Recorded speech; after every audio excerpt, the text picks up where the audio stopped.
at Universal Studios. I almost didn't bother editing this vlog due to the severe lack of footage, but I thought it would be weird to miss a day, so here we are. We did tick off one bucket list item on today's visit: breakfast from Voodoo Donuts.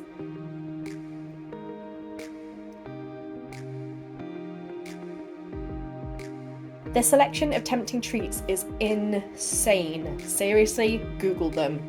Not cheap, but so worth it. I think I had the bacon maple bar. Sorry, no video evidence, the donuts didn't last that long. Looking back, we seriously did not get a lot done on this day. Here's a brief glimpse of some characters. There was no way I was leaving this park without riding the only remaining ride from the OG Universal Studios, E.T. Adventure. So one of our main problems was that there were very few rides, if any, that the little ones could go on, so we often had to ride in two separate groups.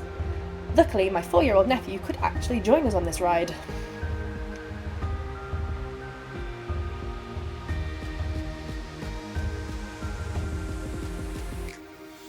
There's Mr. Spielberg, giving me some serious nostalgia vibes.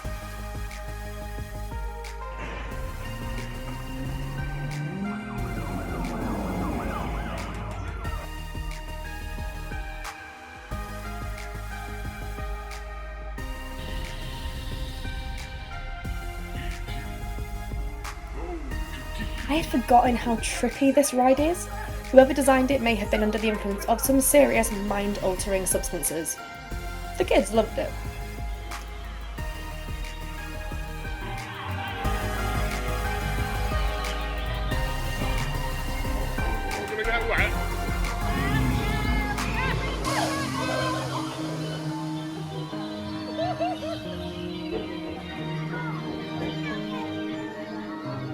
We don't want to move next.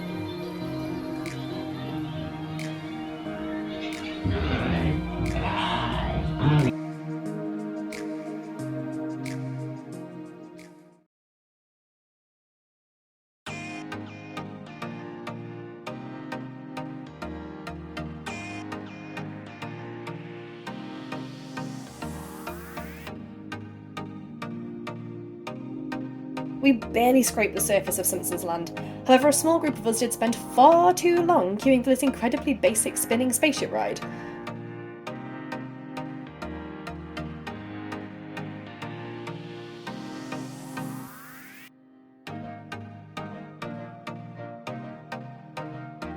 While the rest of us struggled to find shade from the blistering sun.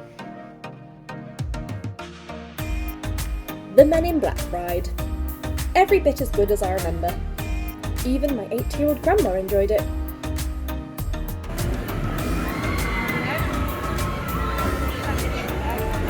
So, my children up there somewhere, about to come on this ride with their aunties, and we're going to try and spot them. Flying Pterodactyls, short enjoyable ride with a very long queue time. Puppy! P.S. Adults can only ride if they have a child to accompany them.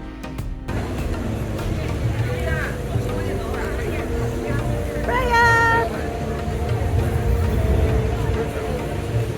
There was only one thing I insisted we do before leaving: the raptor encounter.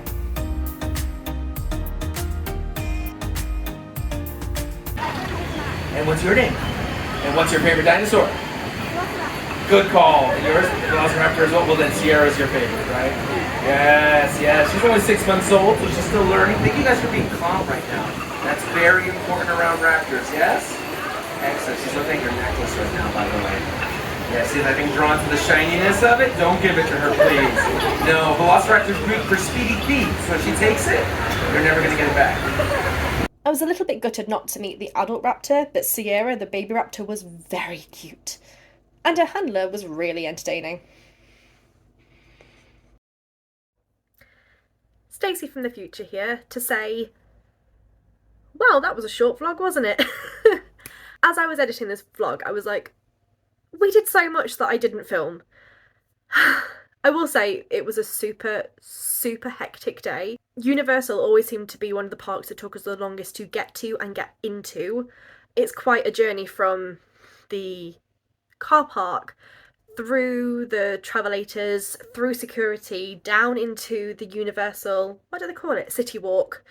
Through City Walk and then into one of the parks, whichever one you went to first. I think we always went to Universal Studios first, like both times. So it always seemed to take us quite a long time. Longer because we stopped for donuts, but they were worth it. So yeah, so I think that takes quite a big chunk of your morning. Like, maybe if you're there dead on opening time, maybe it's easier, but we never made it there till like 10, 11 most mornings. And this was a hard park to navigate. Remember, we were in a party of 14. We had 2 wheelchairs and 4 buggies. This was a tricky park for us to work around. There was a lot of standing around. There was a lot of standing waiting for everybody to be where we needed them to be. My brother-in-laws did both buy the Universal Express Pass, which costs some phenomenal amount of money. I think it's like $100 and something on top of your ticket price. Ooh, that's a lot of money. It does give you Express Pass, Fast Pass entrance onto almost all of the rides. Not all of them, check the terms and conditions, but almost all of them. So they did get to go on a few more rides than we did. So there was quite a lot of standing around. Let me think back. So we did E.T. We walked then through Simpsons. We went on that spinning ride that was useless. We went on Men in Black. We did stop for dinner in Jurassic Park. It was, I'll find the name of it and put it here.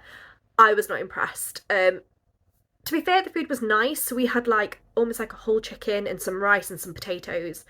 But the food I thought wasn't particularly varied, and it definitely wasn't for the kids. There was a place I found out later just down the road that did like burgers and chicken nuggets, and we should have gone there, but we didn't. So that was disappointing. And wasted quite a lot of time sat there. While we were there, my sisters took the girls on the flying pterodactyl ride, which, as I said, was far too short of a ride for the long queue. It was ridiculous on queue. Basically, I think they only had 2 or 3 of the little cars going around, and they only held 2 people at a time. It took a very, very long time to get those cars round. So I don't think they necessarily thought it was worth it. They desperately wanted to do it. They were happy they had. Don't think it was worth it. We did the Raptor Encounter, which was my big bucket list thing. I really wanted to do that before we left. And then as we were leaving, we walked past Spider-Man the ride, which I've got no footage of, I realise, at all. And that was only a 25-minute queue, and we did go on the Spider-Man ride, and that was really, really good. It was really good fun. It was a little bit intense for my youngest, who was 9. She found it a little bit scary. It does throw you around, and there's some quite in-your-face special effects. I thought it was a great little ride, and a 25-minute queue was, like, perfect. We did leave a little bit earlier this night than I think we did on some of the other nights, and maybe it was getting to the end of the holiday. Everybody was getting really, really tired. If we could have stayed an extra hour or 2, possibly we'd have got a bit more done. But I think everyone was just starting to get worn out and just wanted to go home. We wanted to get some food. So that was the night, incidentally, that a raccoon nicked our dinner, which was a whole other story. But yeah, Universal Studios was great. I've got a real soft spot for it because I had so much fun there when I was younger, when I visited when I was a teenager. There were a few big ticket rides that we didn't get a chance to do, namely the Hagrid's Motorbike Adventure one, the Flight of the Hippogriff, and the Velocicoaster, which I am gutted about because I was so desperate to go on that ride. But it didn't work out. It was too busy. This park is definitely better suited for smaller groups, preferably of adults only, preferably who can run at a pace around that park to get where they need to be without messing about. It was not a good park for a big group with lots of little ones and 2 wheelchairs. My top tip, if I was going again, would be to focus on one park at a time. Because we were trying to find rides that everybody could go on, including Alfie, who was 4, we did a lot of running back and forward from different parks to try and find all the rides that there were very few rides that he could go on. Most of them he was too small. So we did do a lot of running around. And it takes a surprisingly long time to get from one park to the next. Like, I didn't think it would take as long as it did. They are literally next to each other. But to get from the outside of one park down into the entrance and then come round and then get into the entrance of the next park and then get in, it took a long time, especially when you maybe aren't as quick mobility wise as you could be. And I think we wasted a lot of time just walking back and forward from different areas. you can go back and forward on the Hogwarts Express, but by the time you've queued for that, you're probably waiting just as long, so it's not really going to help you. So if I was to go again, I would suggest we stayed in one park for one day, did everything in that park, and then did the other park another day if we had the luxury of doing that. Because park hopping did not really do it for us at all. It was a shame. I think we could have got so much more out of it, but I do think it's possibly a park for... It's definitely a thrill seekers park. It's definitely a park for people who want to go on lots of fast rides, and less so for gentle families strolling around. It's not like the Disney parks where you can just sort of mill about and enjoy yourself. You want to go on the rides, you have got to move fast to get to them all. And that's all she wrote. That's it. Oh, forgot to say, one last top tip. Get one of these. These are the Universal Studios refillable drinks cups. They're like the Coca-Cola Freestyle cups, I think they're called. I think they were between $11, $13-ish. I don't know, my dad paid. And I never paid him back. Sorry, Dad. But yeah, you get one of these, and then for the whole day you're there, you can refill it as many times as you want. They have machines dotted around the parks, and you can just go up to them and you can refill them with so many different kinds of soft drinks. Sugar-free, some lemonade, some different sweet teas. I think there was everything. There was so many options. And then you can also reactivate it the next time you go for like a cheaper price. So I can't remember how much it was, but again, you just paid to reactivate the cup. And then for the second day, we could go around and we could use them all again. So we got loads of these between us, and we just refilled them all the time. They were lifesavers. They were so good.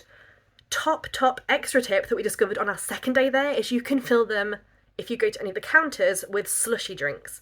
So, you know, I don't know what the official term for them is at the Universal Studios, but it's the frozen drink. It's the frozen cola, they did cherry, they did orange, they did frozen lemonade. There were so many different flavours, and for my kids adore a good slushie. They're just like, it's their favourite kind of drink, and in the hot weather, they were just so amazing. So we filled this up about 5 or 6 times on the last day, and once just before we left the park again with really nice iced cold slushy drinks to take around with us. It was just the best thing ever, and I cannot recommend it enough. Seriously, if you only spend like $13-ish in your entire holiday, make it be one of these bad boys and thank me later. So that was the end of our Universal journey. That was the final time we visited the Universal during this holiday, and we've only got 2 days left.